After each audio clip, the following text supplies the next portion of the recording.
اینقدر بزرگه که اگر یه بلا خردیش نوش جونش شردی دیگه تا زنده هستی اصلا طلبه کیر نمیشی.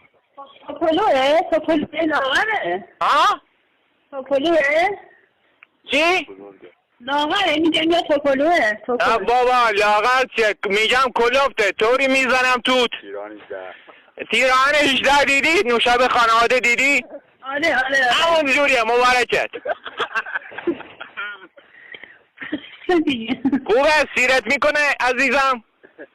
آبش یه سط میشه؟ یه سط آبش یه 200 لیتری فکر کنم حداقلش یه 200 لیتریه. آها یعنی اگر رفت تو شکمه او که میبی دیتوری چیز همش میخورمش من به چیزا میخورم. میخوریش؟ آره نمیشه اگه خوردیش کمت میدره.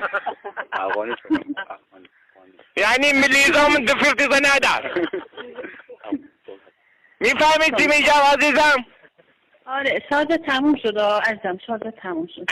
خودم بهت زنگ میزنم با گوشی خودم عزیزم. ممنون. قربونش بره. خداحافظ. سرش توت خداحافظ. دستت به گنده حافظ.